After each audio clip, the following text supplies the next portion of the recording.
También les comentaba que era con ustedes.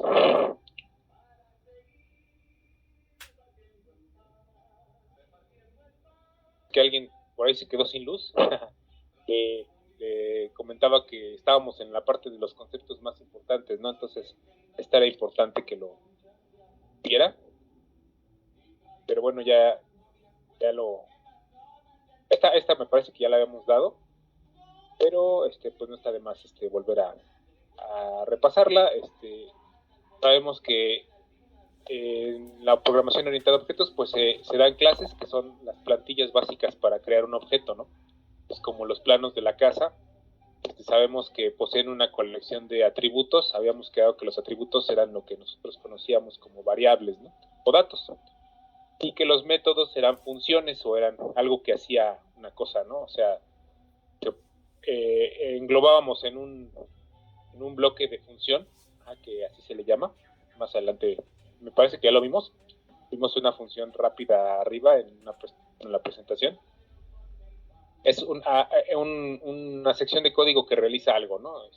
Y se manejaba en la programación estructurada, ahora se le dice método, exactamente lo mismo.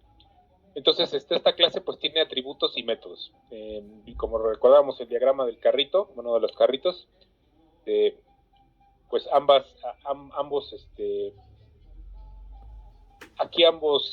objetos pueden pertenecer a una clase que en realidad es una superclase o una clase compuesta de varias subclases, ¿no? Entonces está derivado, por ejemplo, de la clase de vehículos automotores terrestres, y pues tenemos que se puede dividir en una subclase, digamos que primitiva, básica, que es vehículos. Ya después de ahí se pueden hacer subdivisiones, ¿no? En este caso pues estamos diciendo que estos son a gasolina, tienen ciertos atributos y ciertos métodos, y los métodos son en acciones en concreto, cómo se comportan los objetos, qué es lo que hacen, y los atributos pues están relacionados más a las características del objeto. Algunas son constantes, algunas son heredadas de la clase principal, algunas son propias del objeto. Por ejemplo, este es gris, este es rojo, ¿no? Eso es lo que estábamos mencionando. Ajá. Y es a lo que me refiero aquí en clase. A lo que me refiero a objeto, pues es a una copia de esa clase que hereda las características de esa clase, ¿no? O sea, es como su hijo, ¿no? Tiene todos los atributos y los métodos, y aparte puede tener sus propios métodos y sus propios atributos. O sea, si nosotros podemos modificar un objeto de una clase, ya podríamos estar diciendo que es hijo de la clase. O sea, si hay una clase, una superclase que lo hereda, pero que es independiente, ¿no? Porque ya pues tiene otras características que no son exactamente las de la clase original. Entonces, también existen este tipo de objetos, y es el proceso de clasificar la información que debe tener un objeto en una clase. O sea, qué atributos y qué métodos debe de tener. O sea, diseñarla de una forma correcta se le llama abstracción. Entonces es el principio de abstracción. De los 4 principios que habíamos hablado, más bien sí son 4, son 5, en los que se basa la programación orientada a objetos: a abstracción, encapsulamiento, la herencia y el polimorfismo. Son 4. Entonces, esto es abstracciones, pensar más o menos cómo yo diseñaría mi clase con los atributos y métodos que requiere, ¿no? O sea, qué tipo de comportamiento que va a tener ese objeto. Recuerde que en realidad nosotros manejamos objetos. La clase es la planilla que crea objetos, que crea sus hijos objetos, se podría decir, y los objetos es lo que nosotros manejamos. Entonces el objeto viene de una clase, y es pensar cómo lo que va a hacer ese objeto, ¿no? Lo que va a hacer, qué características va a tener, etcétera. Entonces tenemos también el encapsulamiento, que como habíamos visto, pues es el arte de ocultar la información. El detalle es que los objetos entre ellos crean situaciones en las que se pueden modificar sus atributos o métodos de forma no autorizada. Se puede perjudicar las facultades del objeto, o sea, la integridad del objeto, ¿no? Entonces, el encapsulamiento lo protege de que otros objetos o el programa principal tenga accesos no autorizados, y se definen datos y métodos que son de tipo público, privado o protegido. Estas son palabras que están en el lenguaje como palabras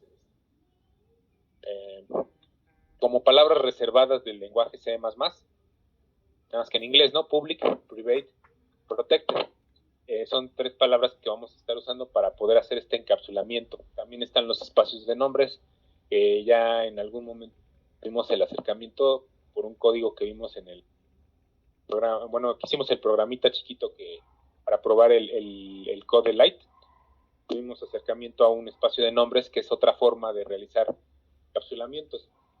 Este espacio de nombres puede encapsular clases, puede encapsular datos, puede encapsular funciones. O sea, puede encapsular cualquier cosa. Entonces, son principios de encapsulamiento, de protección de información. Nada más hay que recordar aquí que tenemos datos públicos, privados y protegidos. Más adelante los vamos a explicar. El polimorfismo pues aplica cuando existe una función específica, acción o método que tiene que ser realizado por varios objetos. Entonces se entiende que cada objeto lo va a realizar de forma diferente cuando la misma acción se le pide a varios objetos, ¿no? O sea, vimos el caso de la camioneta Wrangler y del Jetta. Si uno les pide avanzar, uno lo está haciendo con tracción delantera y el otro podría estar usando la tracción 4x4, ¿no? O sea, la tracción delantera y trasera. Entonces son 2 formas en las que 2 objetos reaccionan de manera diferente a una misma función o una funcionalidad específica o acción. Y pues ese sería el polimorfismo. La herencia, pues lo he estado comentando, los objetos se derivan de una clase y aplica cuando las características inherentes de una superclase padre se heredan a una subclase hijo, aunque esta tendrá sus diferencias en atributos y en métodos, ¿okay? Es similar a la herencia pues que nosotros conocemos. Le dan sus ojos azules, su nariz, etcétera. Algunas las tienen las características, algunas no, algunas son propias de individuo, ¿no? También tenemos la sobrecarga de operadores, y la sobrecarga de operadores pues se refiere, como les comentaba, a que podemos hacer que nuestro lenguaje C++ soporta que nosotros modifiquemos el uso normal de los operadores que tenemos. Por ejemplo, tenemos el más, el menos, el por, el entre, el menor que, el mayor que. Podemos sobrecargarlos para poder hacer que hagan alguna otra cosa, ¿no? Como que, bueno, tenemos también el ejemplo que les estaba poniendo, pues era el de los números complejos, ¿no? Un número complejo no se suma de la misma manera que un número normal. Hay que sumar parte real con parte real y parte imaginaria con parte imaginaria, y nos queda un se le diría un binomio, o sea, un número que tiene 2 partes, en realidad, imaginario y real, y la máquina no va a saber sumar números complejos. Entonces hay que sobrecargar el operador para, digamos, enseñarle cómo realmente debe de sumar ese número complejo. Y, por ejemplo, también, bueno, es muy importante saber que se debe de respetar la precedencia y asociatividad del operador. Ajá. Nosotros sabemos que en C ciertos operadores tienen cierta procedencia. Por ahí les voy a poner ahí la tabla de la precedencia de operadores, en donde sabemos que muchas veces fallamos en la implementación de una fórmula. Es un error muy común de programación, porque no sabemos en qué orden se van a ejecutar las instrucciones. O sea, es muy común que nos digan, ¿sabes qué? Haz esta fórmula, ¿no? Que tiene numerador, denominador y está larguísima la fórmula. Entonces empezamos a escribir y si no ponemos los paréntesis correctos en los lugares correctos, se puede sumar primero la parte en medio, se puede sumar con alguna parte del final. ¿Por qué? Porque los operadores tienen cierta precedencia. Entonces, si nosotros nos imaginamos la fórmula con muchos paréntesis, evitamos ese error de ambigüedad, que no esté sumando algo, que no esté elevando algo al cuadrado, que no esté multiplicando algo, ¿no? Entonces es lo que hay que poner atención. Y a la sobrecarga de operadores le afecta esto de las precedencias y asociatividad de los operadores. Sí, o sea, si se va a respetar esa misma precedencia si yo sobrecargué un operador más, y a lo mejor hay por ahí un producto, ¿no? producto y el producto se va a realizar antes que la suma, ¿no? Y la suma y la resta. Producto y división se realizan siempre pues antes que la suma y la resta. Y comparaciones de mayor que, menor que, o sea, operadores de comparación, generalmente se ejecutan antes de los operadores aritméticos. Entonces hay una cierta tabla de operadores que se tienen que seguir ese.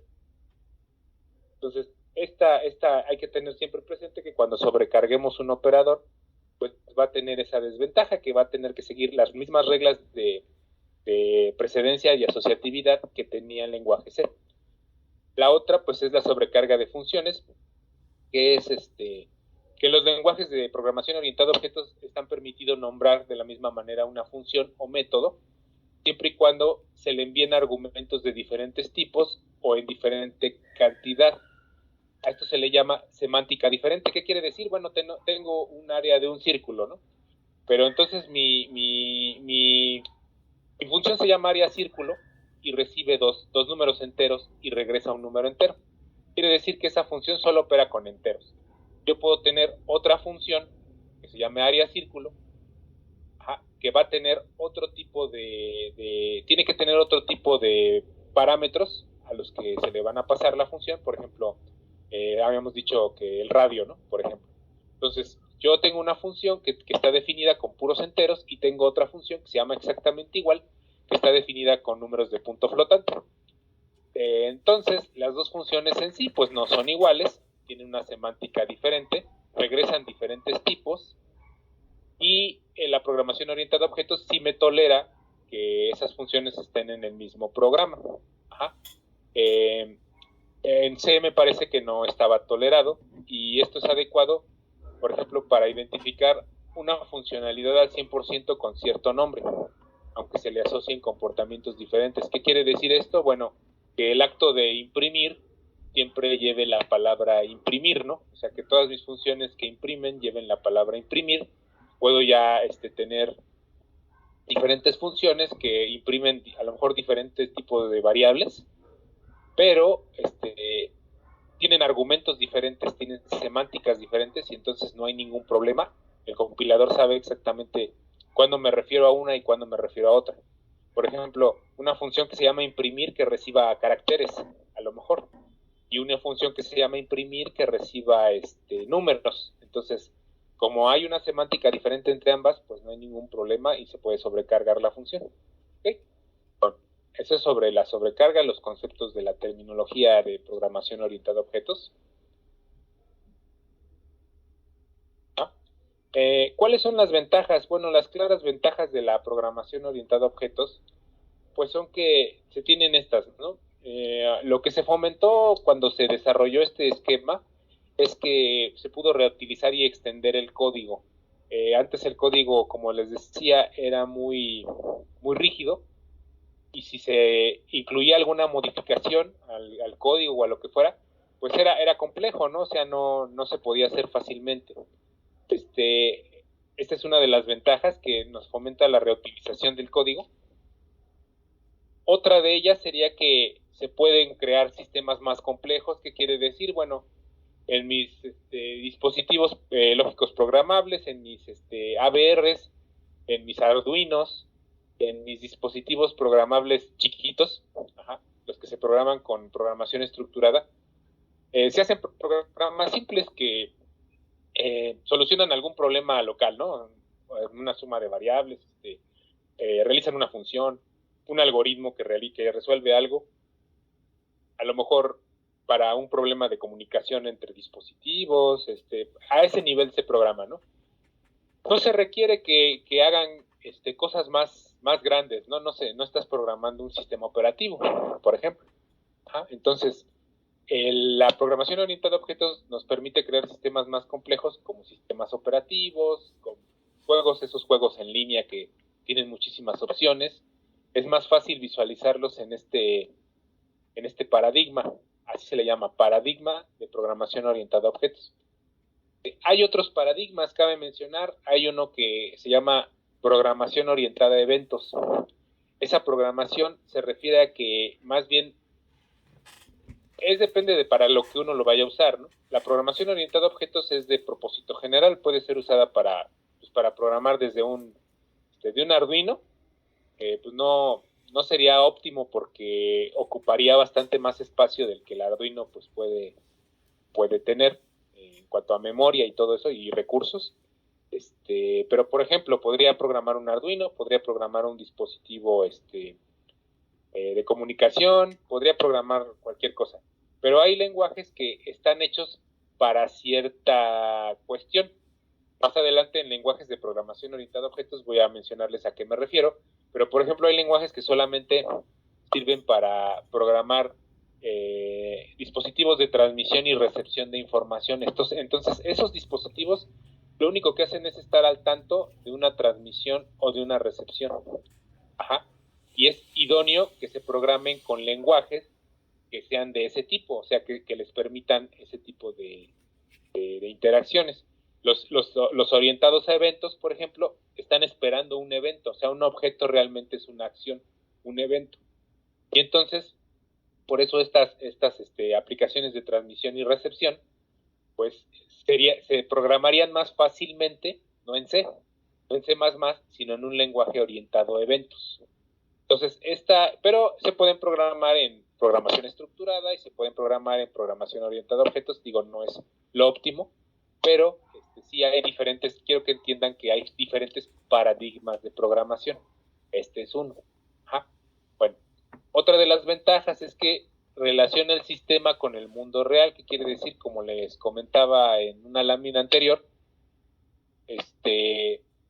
en el mundo real tú no planeas las cosas, paso número 1, paso número 2, tú estás armando la fiesta ahorita o al viernes y no lo haces en orden, o sea, no agarras y dices, voy a hacer esto y luego esto y luego esto, sino generalmente es lo que te van sugiriendo, como se te va ocurriendo y así la vas armando, ¿no? Entonces es cómo relacionas la creación de un programa con la forma en la que tú haces las cosas, en la que tú ves el mundo real. La otra cosa es que facilita la creación de programas visuales. ¿Qué quiere decir? No sé si han usado, bueno, ustedes son eléctricos, pero no sé si sepan de MATLAB, de Simulink. Sí, profe. No sé si, ¿sí? ¿Han usado Simulink? No, profe, yo no. No, tú tampoco. He usado el MATLAB. No. MATLAB. Sí, mira, el MATLAB usa un lenguaje de programación que se llama M. Y ese lenguaje de programación lo querían hacer orientado a objetos, pero como los científicos, te digo, lo único que pueden hacer, o lo único, bueno, pueden hacer muchas cosas, ¿no? Pero lo único que quieren hacer es resolver un algoritmo complejo, generalmente. No quieren hacer, por ejemplo, una aplicación con una ventanita, o sea, no les interesa lo bonito, les interesa lo funcional, que resuelva algo pesado, ¿no? Y después los datos ya los transportan y ya los presentan de una forma bonita, ¿no? Por ejemplo, en un artículo científico, en un artículo de revista, ¿sí? El reporte para tu patrón, pues ya tiene que venir en un histograma de frecuencias, en una gráfica de pastel, no sé, algo así, ¿no?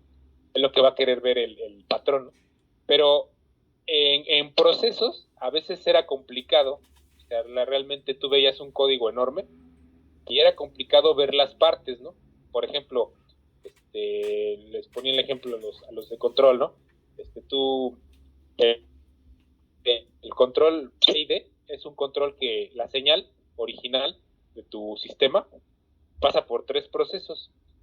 Sacas un error entre lo que tú quieres controlar, o sea, la variable que tú quieres controlar, y a dónde quieres que llegue. Ajá, más o menos, ¿no? O sea, tenemos, por ejemplo, ¿qué ejemplo les puedo poner? Un cañón antiaéreo, ¿no? Entonces ese cañón tira aviones y uno lo va a controlar. Entonces uno tiene que mandar una señal, mueva a la derecha o a la izquierda, puede ser un voltaje. Entonces manda un voltaje y la bolita se mueve hacia la derecha si es positivo o hacia la izquierda si es negativo. Ajá. Entonces, más o menos es, bueno, ok, ya tengo mi cañón, ya se mueve cuando yo le digo, pero exactamente si yo quiero que se pare en alguna posición en grados o en radianes, hacia la derecha o hacia la izquierda, ¿cómo le voy a hacer? Entonces, el principio del control es, yo tengo mi señal que le doy, que se le llama control proporcional. Yo sé que más o menos si le meto, no sé, digamos que es un abanico de volts de 0 a 20. En 0 se pone completamente está en el centro, con 20 se pone completamente hacia la derecha y con menos 20 se pone completamente hacia la izquierda, por ejemplo. Entonces, yo cuántos volts le tengo que dar para que se ponga, por ejemplo, a 45 grados, ¿no? A 45 grados mi cañón. Pues no sé exactamente cuánto voltaje le tengo que dar. Entonces, esa señal, tengo que medir la posición del cañón, le tengo que dar señal, y cuando llegue a esa posición, ya se tiene que parar. Entonces, ese es el control, digamos que proporcional. Yo le doy galleta, se mueve, y yo lo paro cuando llega a la posición. El arte y ciencia de eso, pues es tener una señal que le mande la galleta y otra señal que me esté censando a dónde llegó y restar esas dos señales. Ese error, que es el error entre lo que quería y lo que tuve, lo retroalimento. O sea, se lo vuelvo a meter. ¿Para qué? Para que sepa en qué se equivocó y corrija. Entonces, en sistemas de control, pues hay un control muy clásico, el control clásico que se llama PID, en donde uso ese error proporcional y aparte integro ese error, que se le llama error integral, o constante integral, y derivo ese error, y es el error derivativo. Entonces usa tres acciones de control, que es integra, deriva y usa el proporcional al mismo tiempo. ¿Sí? Está medio, bueno, sí se entendió, ¿no? O más o menos. Hay más o menos, profe. Hay más o menos. Usa tres operaciones, ¿no? Deriva, integra y usa el error original. Ya. Entonces, en sistemas, a veces era muy difícil ver todo el código de la integral, todo el código de la derivada, porque para empezar, eso no es así de, me derivas como ustedes derivan, ¿no? Ustedes derivan simbólicamente, se llama. La forma en la que derivamos nosotros es simbólicamente, nos pasamos en las tablitas de derivadas, vemos a qué corresponde eso, lo derivamos simbólicamente y tenemos una expresión. Las máquinas no derivan así. Las máquinas, por lo regular, derivan numéricamente. O sea, hay un método que sirve para que tú le metas números a la máquina. La máquina no te va a hacer las fórmulas, no te va a resolver fórmulas, pero va a tener un método numérico que va a sacar la solución. Y va a ser una aproximación, no va a ser exactamente lo que tú, o sea, lo que te daría sustituyendo variables en tu derivada. No te daría eso, pero te daría algo muy aproximado. Entonces van a tener, o no sé si ya tuvieron, una materia que se llama métodos numéricos. En esa materia que se llama métodos numéricos van a ver cómo derivar e integrar numéricamente para poder hacer que una máquina lo haga.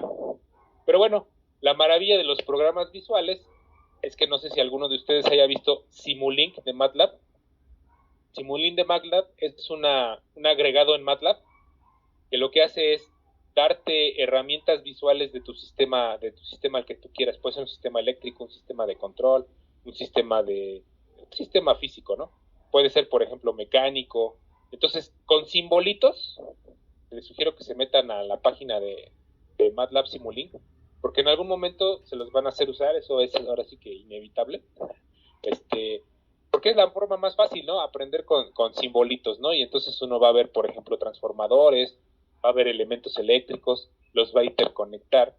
Y a lo que voy es que, por ejemplo, en el PID tú tienes un bloque que deriva, que tiene una D sobre DX, un simbolito de D sobre DX, que significa que deriva. La señal que tú le conectes, la deriva.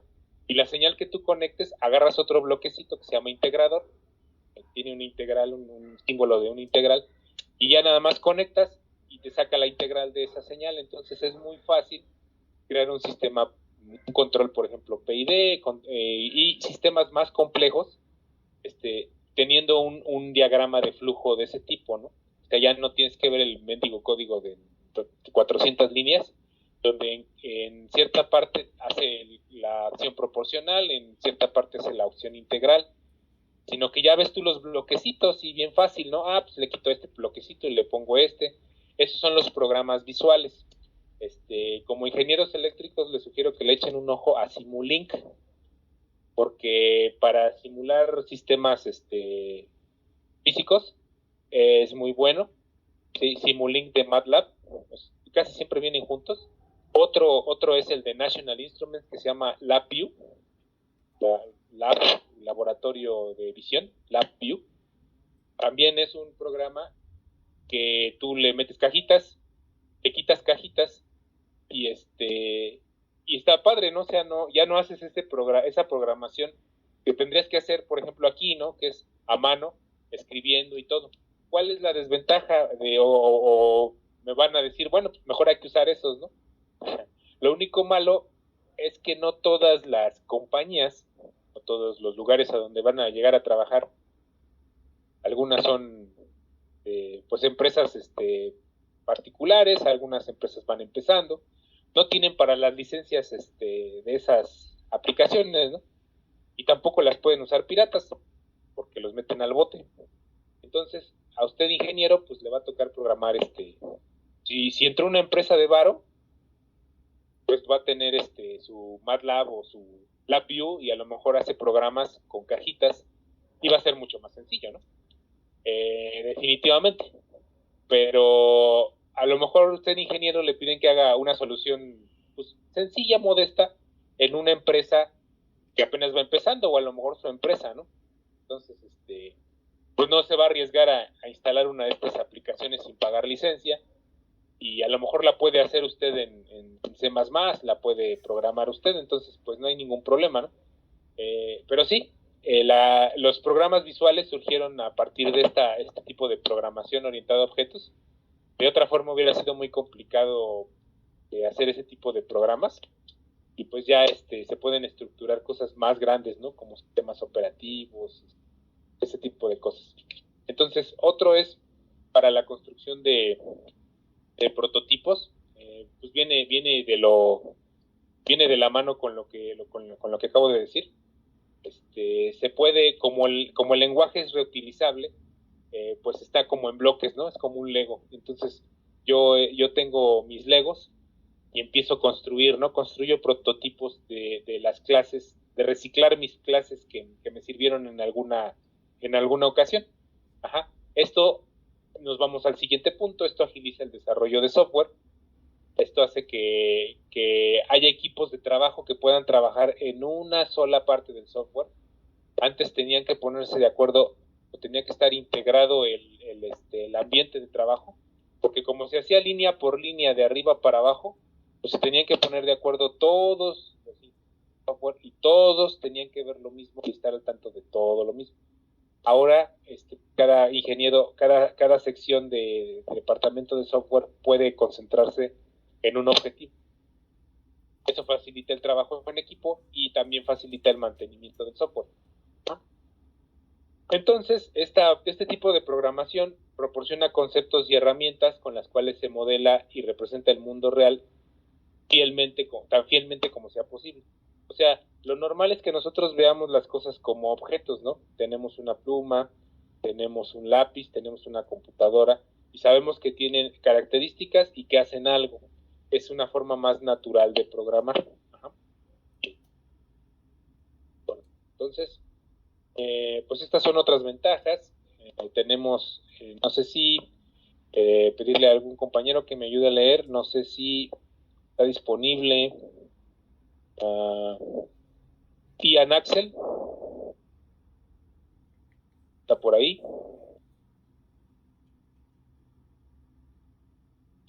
Sí. Sí. No sé si me pudieras ayudar a leer la parte de flexibilidad nada más. Flexibilidad. Si partimos del hecho que mediante la definición de clases establecemos módulos independientes, a partir de los cuales podemos definir nuevas clases, entonces podemos pensar en estos módulos como bloques con los cuales podemos construir diferentes programas. Así es. Muchas gracias, Ian. Pues esto se refiere a lo que les comentaba anteriormente. Podemos tener diferentes clases con diferentes módulos. Los módulos son funciones y podemos hacer mis bloques de funciones que yo necesite como yo las necesite, ¿no? Ahora vamos a pedirle al compañero Carlos Guzmán que nos ayude a leer la parte de reusabilidad. ¿No andará por ahí, Carlos? Sí, profe, aquí estoy. Gracias. Dice reusabilidad.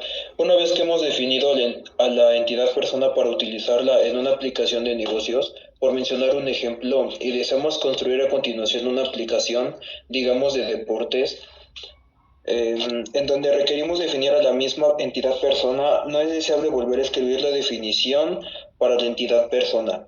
Por medio de la reusabilidad podemos reutilizar una clase definida previamente en las aplicaciones que nos sea conveniente. Es claro que la flexibilidad con la que se definió la clase va a ser fundamental para su reutilización.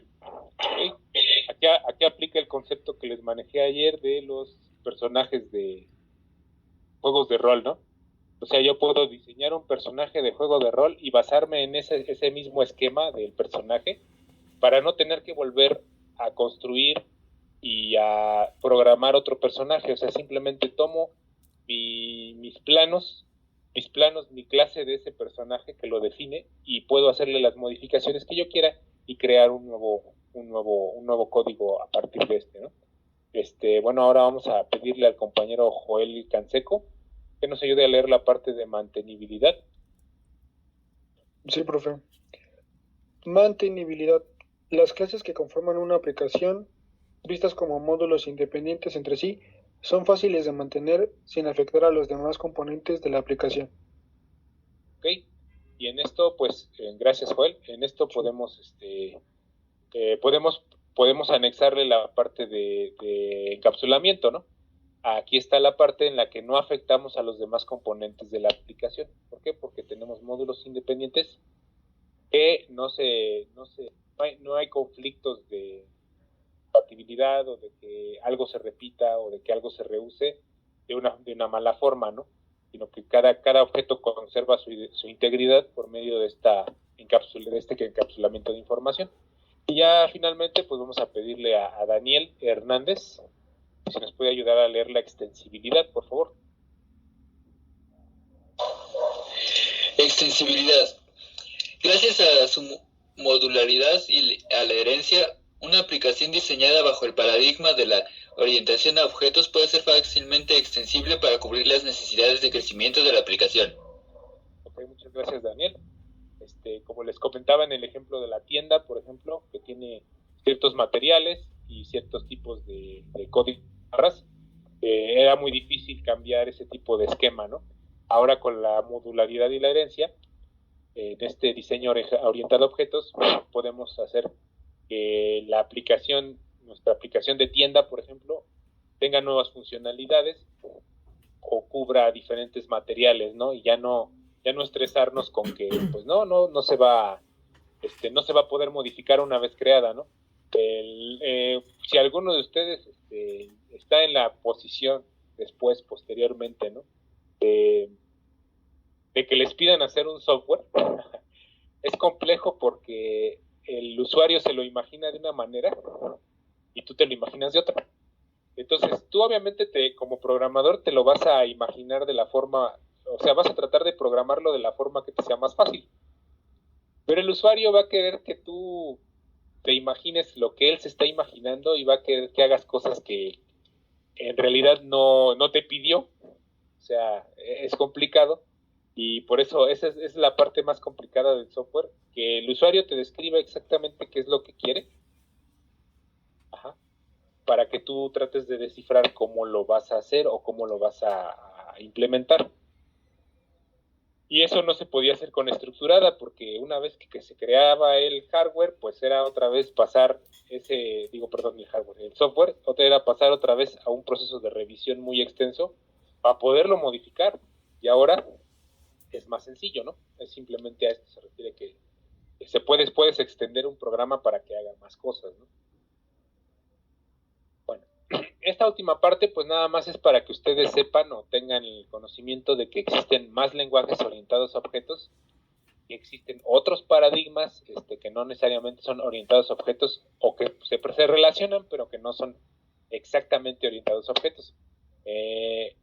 No sé si hayan oído del lenguaje Java. Yo creo que todo el mundo ha oído hablar de este lenguaje.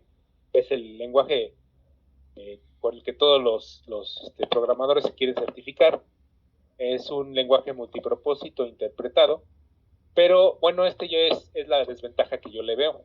Aquí voy a explicar qué significa un lenguaje interpretado. Bueno, no sé si alguno de ustedes sepa, por una participación, cuál es la diferencia entre un lenguaje interpretado y un lenguaje compilado. Se los pudieron haber dicho en fundamentos.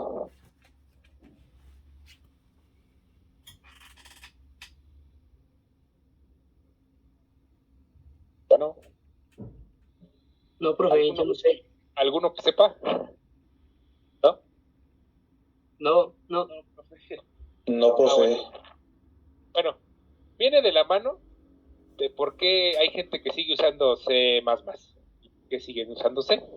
Resulta que estos son de 1970, ¿no? Entonces ya uno diría, pues, ¿por qué lo siguen usando, no? Yo tengo que hacer, por ejemplo, estoy ahorita también, como ustedes, estudiando, pero a nivel doctorado, y tengo que hacer una aplicación para que resuelva un problema, ¿no? Generalmente, ahorita se está viendo mucho eso de la inteligencia artificial, de los algoritmos bioinspirados. ¿A qué se refiere con eso de algoritmos bioinspirados? Bueno, tomaron el ejemplo de un proceso que se realiza en la naturaleza, por ejemplo, la evolución, por ejemplo, cómo se mueven las parvadas de pájaros, cómo se organizan las abejas, e hicieron algoritmos con esas aplicaciones. O sea, con esas ideas hicieron algoritmos. Entonces, ahorita está muy de moda programar, no sé si hayan oído lo que son los bots. Sí, profe. Son, digamos que algo que detecta un comportamiento en la red y se va a donde tú estás y te publica algo que tú no quieres, ¿no? Es como una especie de estos más bien son los advertising, pero son cosas que se usan en publicidad. Uno está en Facebook navegando y de repente vio en el navegador algo, ¿no? Y se acercó y dijo, bueno, voy a ver autopartes. Y de repente ya te salen 20 anuncios de autopartes, ¿no? Entonces hay una inteligencia artificial, hay un algoritmo que está detectando todo lo que estás haciendo y está tratando de venderte cosas. Es simplemente eso, ¿no? Entonces, hay formas de programarlos. Hay veces que uno quiere que aprendan naturalmente, o bueno, no se podría decir naturalmente, pero que aprendan ellos a hacer ese tipo de invitaciones o a captar cierto tipo de usuarios. Y eso lo hace el bot o lo hace el autómata, o sea, natural, o sea, lo hace no naturalmente, sino lo hace automáticamente, eso es lo que quería decir. Automáticamente empieza a detectar tu comportamiento mediante un algoritmo y dice, este requiere que le mande información de esto, requiere que le mande información de esto otro. Entonces es lo que ahorita está de moda, es muy está muy en boga. De hecho, lo que se está tratando de hacer pues es que las cosas se programen solas, ¿no? Se programen solas con su propia experiencia. O sea, un robot aprenda a caminar solo en la labor de tratar de aprender a caminar. Y se usan este tipo de algoritmos que están inspirados en cómo la naturaleza hace las cosas, que se llaman bioinspirados. Hay otros que se llaman metaheurísticos. Pero bueno, el caso es que yo tengo que hacer ese tipo de programación, pero en lenguaje de MATLAB, por ejemplo, se tarda muchísimo en procesar o en hacer un programa decente.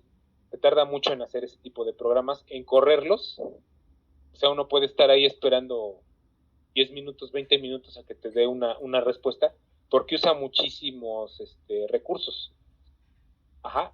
Eso es porque C++ lo que hace es, tú escribes un programa, te lo mandas al compilador, el compilador transmite o transfiere, bueno, las instrucciones, las traduce al lenguaje que la máquina puede reconocer. Después, mediante un enlazador, el famoso linker, ¿sí? Agarra las librerías que necesitas y se las pone a tu programa y lo carga completo en memoria. Entonces el programa se empieza a ejecutar. Ajá. Eso es lo que hace C++ y C. Ahora, a un programador se le ocurrió hacer lo llamado máquina virtual, ajá, que es un programa que te interprete ese código. ¿Por qué hizo esto de la máquina virtual? Bueno, porque C tenía varias desventajas en cuanto a que no era tan portable. ¿Qué quiere decir? Yo me llevaba un código de C y lo trataba de ejecutar en una Macintosh, y como en ese entonces las máquinas tenían diferentes ya vimos que son una serie de instrucciones, tienen diferentes instrucciones, diferentes formas de hacer las cosas, no lo hacía, entonces no era portable el programa en C++, y un ingeniero, el que inventó Java, ahorita no recuerdo su nombre, dijo, vamos a correr un programa que interprete mi código de Java y después se lo mande al procesador. Entonces, el hecho de tener ese intermediario, que es el intérprete, la máquina virtual de Java, la Java Virtual Machine, hace que se tarde un friego. Ajá. La diferencia entre un lenguaje compilado y un interpretado, pues es de que vas a estar ahí esperándote a que lo haga Java, y en C ya lo hizo. Esa es la diferencia. Por ejemplo, en MATLAB, les decía que también es interpretado, entonces hay que esperar a que MATLAB procese, tiene su propia máquina virtual o su intérprete, pasa las instrucciones al procesador y el procesador las va realizando. Es un proceso pues más lento. Este Java está basado en C++, muchas instrucciones y muchas partes están basadas en cómo lo hacen en C++, está mejorado, obviamente es mucho más sencillo de usar que C++, cabe mencionar. Si ustedes aprenden C++, pues ya se van a reír de la programación en varios otros lenguajes que a lo mejor a ciertas personas se les haría más complicado, ¿no? O sea, por ejemplo, a los que se les hace complicado Java es porque no aprendieron a usar C o C++. Entonces, está basado en este C++ y es usado para aplicaciones. A ver, me está levantando la mano José Arturo, ¿qué pasó? Sí, ¿Qué pasó, entonces, la programación en C++ se podría decir que es un poco más complicada que las otras, o sea que nosotros llevamos un poco más de ventaja. Sí, la verdad sí. O sea, la programación en C++ es más estricta. ¿En qué sentido? Les voy a enseñar un programa que ahorita está, bueno, un lenguaje que está generando ahorita mucha, no polémica, sino está generando mucha expectación. No sé si han oído hablar de Python. ¿Alguno de ustedes ha oído hablar de Python? Sí, profe. ¿Sí? Bueno, en Python uno no tiene que poner toda la línea como tiene que estar escrita con punto y coma. Uno pone la línea como cree que va y Python te reconoce ciertas palabras y te interpreta la línea y te dice, bueno, creo que quisiste decir esto, y te corre el programa, aunque no esté bien escrito. ¿Sí? Ese Python tiene dos intérpretes, o sea, no nada más es un intérprete, sino que se tarda primero en saber qué quisiste decir y luego manda las instrucciones al procesador. Obviamente se va a tardar más que Java en algunas ocasiones, en algunas otras no, pero más o menos es el mismo tiempo en el que se mueven los lenguajes interpretados. Pues la mayoría de los lenguajes que se usan ahorita, que son más digamos que más famosos ahorita, son interpretados, de hecho. ¿Sí? Y C y C++ pues es irse a las bases, digamos, a lo que se hacía antes, que sigue sirviendo, ¿no? De hecho, por ejemplo, para aplicaciones visuales, para aplicaciones de simuladores, de realidad virtual, no sé si han oído también por ahí de otro término, de se le llama un ambiente de desarrollo que se llama Unity. sirve para hacer videojuegos, para hacer aplicaciones de realidad virtual. Se prefiere que se programe en C++. De hecho, uno tiene que tener una certificación en C++ para poder tener una certificación en Unity, porque sí, o sea, todo está en C++, entonces se está agarrando como que su segundo aire C++, y les va a tocar pues a ustedes, ojalá pues que salgan bien, para que sepan o tengan una idea, y si por alguna razón se quisieran dedicar a esto o quisieran hacer aplicaciones de lo de su carrera, pues van a ver, pues ya van a tener una base en C++, y eso es una ventaja, como decía José Arturo. Ajá. No se les va a hacer, ningún otro lenguaje se les va a hacer más difícil que este. Así de fácil. Bueno, salvo el ensamblador, ¿no? El lenguaje máquina, pues eso sí es otra cosa, ¿no? Más complicado. Ajá. Diego, ¿qué tal? ¿Se podría decir que esta es la base de todo? Sí, se podría decir que C estuvo antes que Java. Fue de los primeros orientados a objetos y tiene todos los conceptos. De hecho, muchos de los conceptos ya los facilitan en otros lenguajes, los quitaron. C puede tener acceso, por ejemplo, a hardware, sobre todo. O sea, esa es la ventaja de C y C++, que se meten desde los fierritos hasta las aplicaciones grandes, ¿no? Como sistemas operativos, juegos, ese tipo de cosas.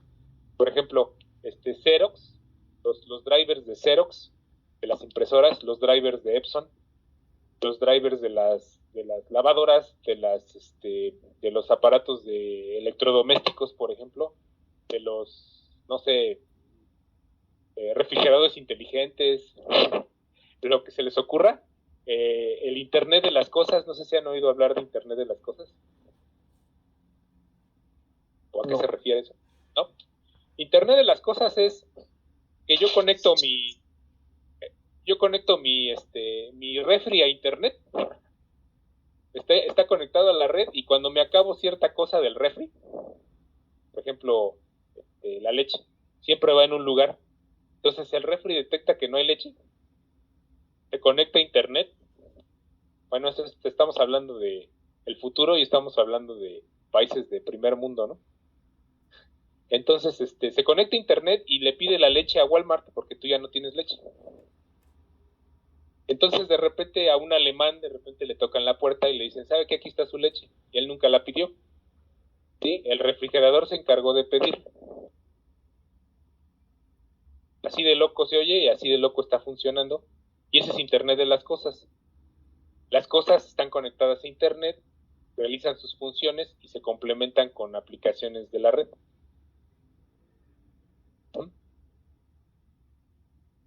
Ok, profe. Ahorita está, por ejemplo, mucho lo de hacer maestrías. La maestría generalmente te piden un proyecto, y los que son ahorita los favoritos, pues mucho está eso del Internet de las cosas, ¿no?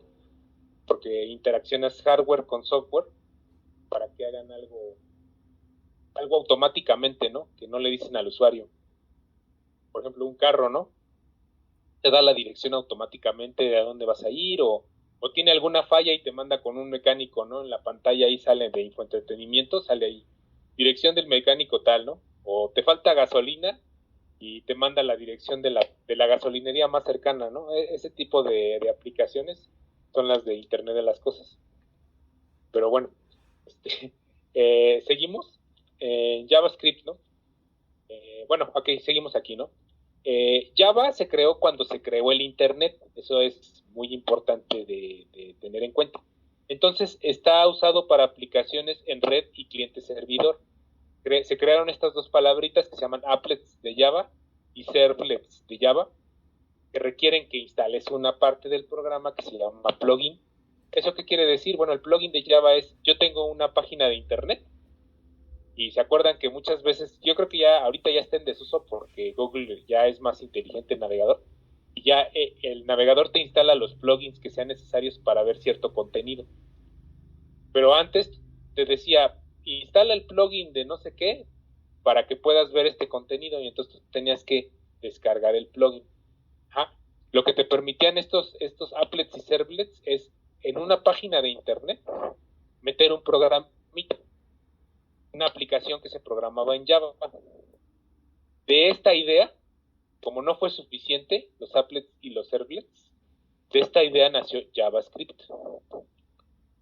Son dos lenguajes diferentes, pero JavaScript está orientado exclusivamente a implementar funciones complejas en páginas web. Ajá. Es orientado a objetos y es de secuencias de comandos. ¿De acuerdo? Entonces, JavaScript es como una creación de Java que surgió de los applets y servlets, que son aplicaciones chiquitas que se corrían en el navegador y que requerían un plugin. Actualmente se siguen usando en algunos sitios, pero ya no las van a ver tanto, ya más bien están haciendo como los demás lenguajes o Microsoft con su .NET Framework, se pusieron las pilas, hicieron todo integrado para las páginas web, o sea, todo lo quieren integrado para páginas web. Entonces ya no fue necesario usar esto de los servlets y los applets, todavía existen, pero ya no se usan tanto, ¿no? El JavaScript, les digo, nació de esto. Es un lenguaje que implementa cosas complejas en páginas web, como contenidos dinámicos, multimedia e imágenes. Y este lenguaje, JavaScript, interactúa con otros dos lenguajes, que es HTML. No sé si alguno de ustedes ha hecho alguna página web básica con HTML. Simplemente son sentencias de comandos. Tú abres tu página, le pones un cuerpo, una cabeza, un header, y tú escribes ahí, ¿no? Y le das el formato que tú quieres. CSS es para darle formato a estas páginas HTML.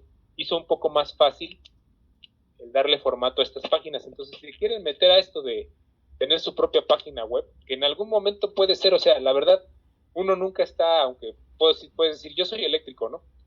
Pues yo puse mi negocio y necesito una página web, a lo mejor, no sé, ¿no? Cobran muy caro, no sé, no es tan, digo, tú ya viste programación y a lo mejor ya sabes programación o le mueves más o menos, y a lo mejor no es tan complicado ya meterte a estos lenguajes HTML y CSS para hacer tu propia página web en un sitio, en vez de pagarle al sitio que te diseñe la página web, ¿no? También es válido.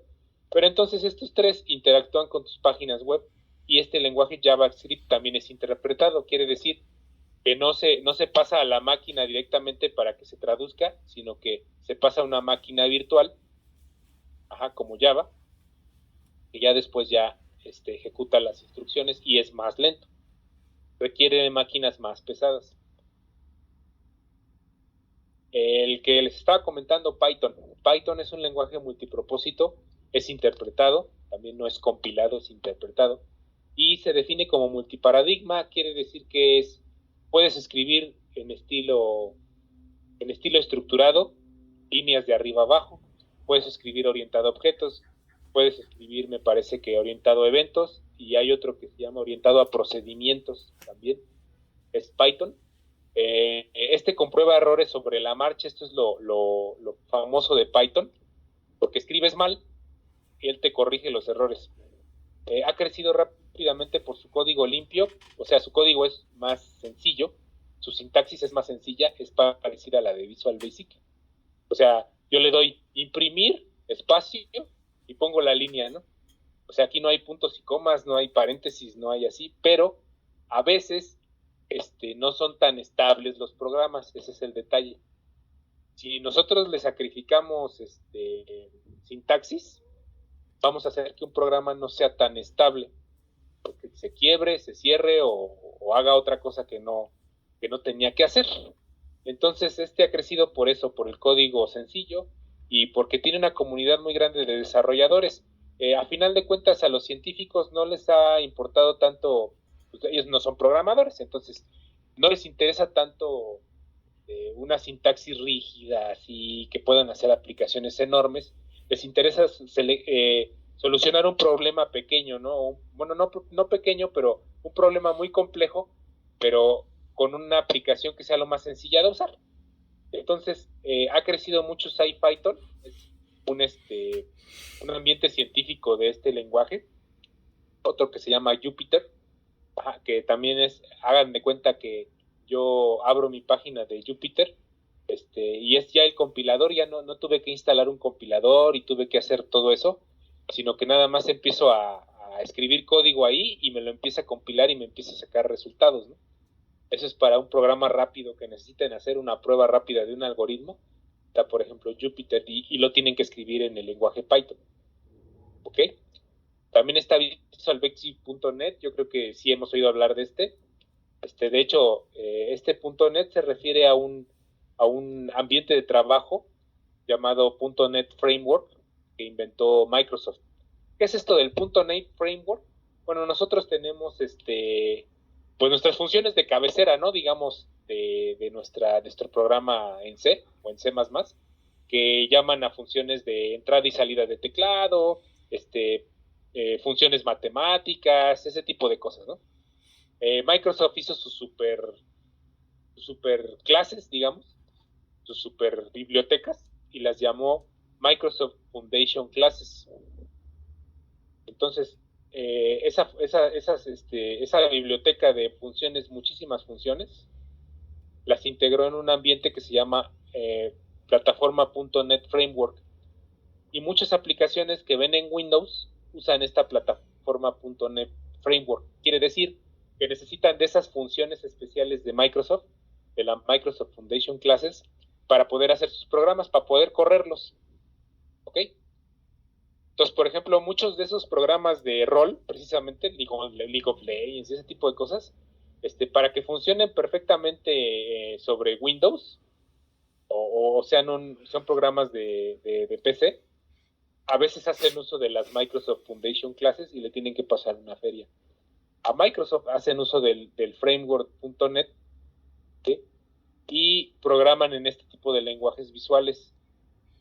Hay una versión de C++ que es Visual C++ que creó Microsoft, pero me parece que hay otra versión, otro que se llama Pascal, hay Fortran, hay un Visual Fortran. Hizo varios lenguajes visuales que usan esta plataforma .NET Framework, pero se quedó con su Basic. Este Basic era un lenguaje, como les mencionaba, que trató de poner en todas las PCs. O sea, así como Linux puso C++ en todas su sistema operativo, o sea, es el compilador, es el lenguaje de programación de su sistema operativo, Linux, C++. Así Microsoft quiso hacer lo mismo con Basic. Esta es la evolución de ese lenguaje sencillo, digamos, que quiso poner en todas las computadoras. Y pues sí está, digamos que puede crear apps de escritorio, de red y apps móviles. Ajá. Este lenguaje es multipropósito, o sea, no está orientado a una cosa, puedes hacer cosas de comunicaciones, cosas de científicas, cosas de red, cosas de hardware, y es interpretado. Ajá. Entonces también tiene la desventaja, bueno, yo diría, todos los que son interpretados tienen la desventaja de que se tardan, cuando son procesos muy largos, programas muy pesados, se tardan demasiado en sacar una respuesta. Ajá. Tenemos otro que es Ruby, es el lenguaje de fácil sintaxis. Este nació de Python y Perl, otro lenguaje que también está basado a su vez en otro lenguaje que me parece que es Pascal orientado a objetos, Perl también, y está nacido de Python y Perl, Ruby. Es interpretado, está basado en las máquinas virtuales de Smalltalk. No sé si en la relación, bueno, en la línea de tiempo de la programación orientada a objetos que les puse, vieron que el primer lenguaje que se creó fue Simula 67 y el siguiente lenguaje orientado a objetos que se creó fue Smalltalk.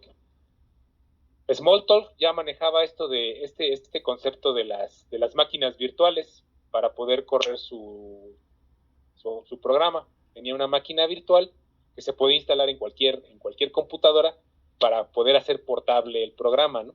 Entonces, Ruby usa la máquina virtual de Smalltalk y soporta llamadas a DLL.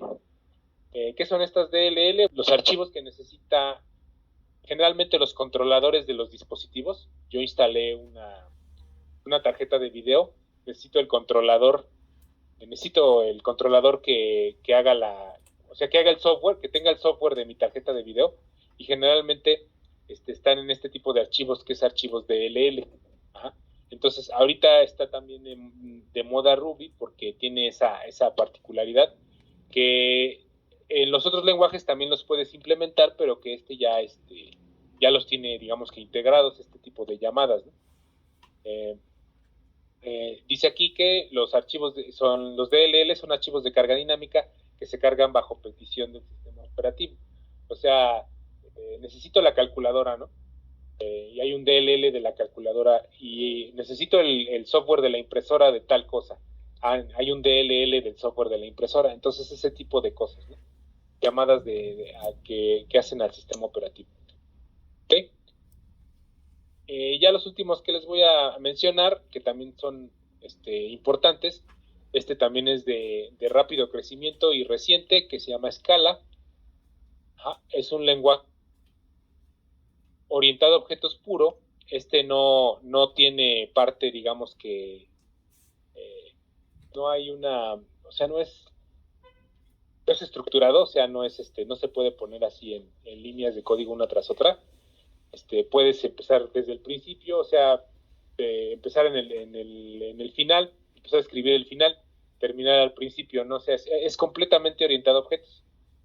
Aquí cada valor es un objeto, es interpretado y está influido otra vez por este lenguaje que se llama Smalltalk, Java, y Scala usa la misma máquina virtual de Java. O sea, necesitamos instalar Java para usar este lenguaje Scala. También es de sintaxis muy, muy sencilla. Ajá. Y lo que nos promete, bueno, es que nosotros para usar un objeto tenemos que poner ciertas instrucciones, es una línea de código, para crear el objeto, y a esto se le llama constructor del objeto. Me estoy adelantando un poquito, pero Scala lo que hace es que ciertos objetos no se tengan que construir, o sea, que ya estén por default, se llamen cuando usted guste, no se tengan que crear. Es lo que nos ofrece Scala, y por eso es completamente orientado a objetos. No es orientado a no está basado en programación estructurada. En Java tú puedes hacer un programa de programación estructurada sin ningún problema. Python, en sí cada entidad es un objeto, toma todo como si fuera un objeto, hasta variables, funciones, todo lo toma como si fueran objetos. Ajá. Entonces ese es el detalle. Ahora PHP también, así que ha tenido ahorita relevancia. Es un lenguaje orientado a objetos de uso general, pero tiene herramientas hacia desarrollo de aplicaciones web. Se usa específicamente, o más específicamente, para desarrollo de aplicaciones web. Es un lenguaje interpretado. Se interpreta porque generalmente se ejecuta desde un servidor, o sea, es para ejecutar un código en una página web, dejarlo en el servidor, dejarlo en tu... Bueno, sí saben más o menos cómo funciona el internet, ¿no? ¿Saben a qué me refiero con eso? No. ¿Sí? Sí, yo tengo mi página que vende, no sé, autos. Quiero que me vean, entonces yo tengo que tener un servidor prendido las 24 horas, los 365 días, donde tengo esa página, donde los usuarios van a entrar y van a checarla, y van a tener, por ejemplo, servicios, ¿no? Cotización de algo, ¿no? Todo eso está en mi página, está en un programa en mi página, y yo se lo hago ver a los usuarios desde el navegador, ¿no? Desde un navegador web. Entonces, para eso sirven los servidores. Actualmente lo que se hace, si tú quisieras tener un negocio con una página web, pues tú no necesitas tener una computadora prendida las 24 horas. Tú le pagas por eso a una empresa, ¿no? A un host, alojador de sitios web. Y ese host, pues te va a ofrecer un paquete, ¿no? Para que tu página pueda hacer ciertas cosas o tenga ciertas libertades o ciertas restricciones. A lo mejor te ofrece un espacio de almacenamiento para que la guardes y guardes otras cosas que tus usuarios te manden, o no sé, ¿no? Va a ser limitado dependiendo de lo que puedas pagar, y a lo mejor ejecuta una aplicación, ¿no? Y esa aplicación pues podría estar programada en PHP. Entonces es un lenguaje interpretado generalmente que se ve desde un servidor, es multiparadigma, quiere decir que puede ser estructurado, orientado a objetos, orientado a eventos, etc.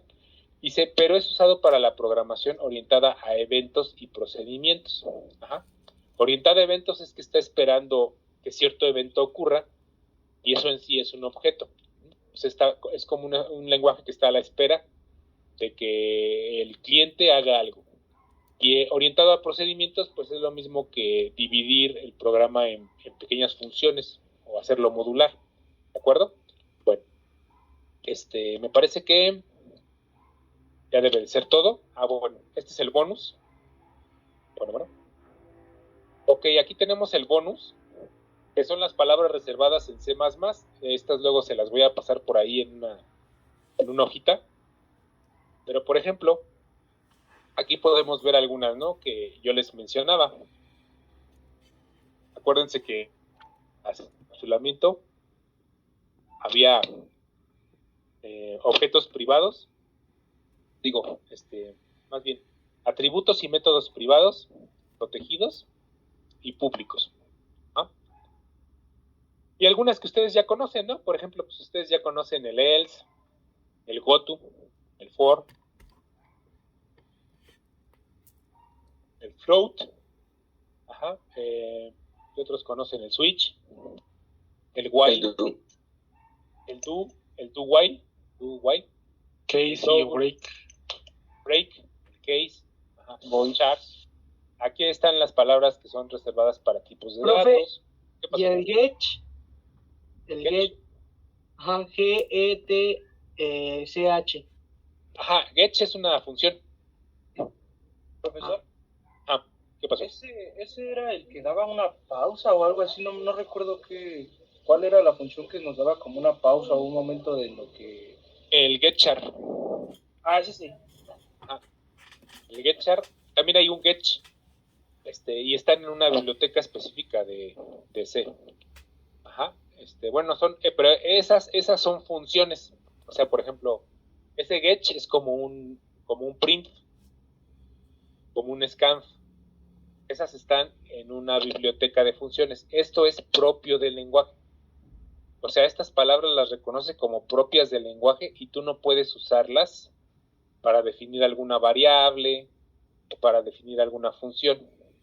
Por ejemplo, si yo a una función le pongo new, me va a mandar a volar. Si le pongo namespace, ya también lo vimos, me va a mandar a volar, ¿no? O private, protected y public, también me va a mandar a volar. Entonces son palabras que se usan dentro del lenguaje y son todas, o sea, realmente son todas. Si ustedes aprenden estas, pues ya tienen una parte importante del lenguaje. ¿Ok? Bueno. Está bien, profe. Va. Esas se las voy a pasar después para que las tengan siempre presentes y no cometan a lo mejor el error de llamar a alguna variable true, ¿no? Por ejemplo, o llamar a alguna variable static. No se debe de hacer. Entonces, de hecho les va a mandar un error el compilador si llegan a hacer eso. De acuerdo, bueno, pues esto fue la presentación de la introducción. Espero que haya quedado claro, haya quedado conciso, y pues no sé si quieran que comience con los programas, pues ya que es viernes y que me decían que se hacer y no sé qué tantas cosas, pues lo dejemos aquí y retomemos la semana que entra, que sería el lunes, ya el repaso formal de lo que es la programación. Les voy a dar esta semana que viene, les voy a dar un repaso de los conceptos de lo que es la programación estructurada. ¿Por qué? Porque es lo que usan, o sea, realmente es lo que se usa en programación orientada a objetos.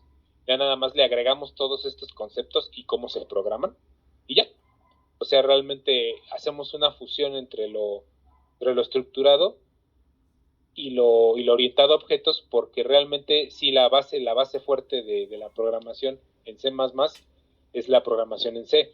Entonces yo tengo que a fuerzas ustedes tienen que estar pues más o menos hachas en algunos conceptos que, de hecho me lo pidieron, ¿no? Me comentaron que sí querían una especie de repaso rápido de todo lo que es la programación estructurada. Entonces voy a tratar de hacer eso en la semana que entra, no demorarme más de una semana para poder darles eso, si acaso una semana y media, por lo mucho, para poderles dar lo que es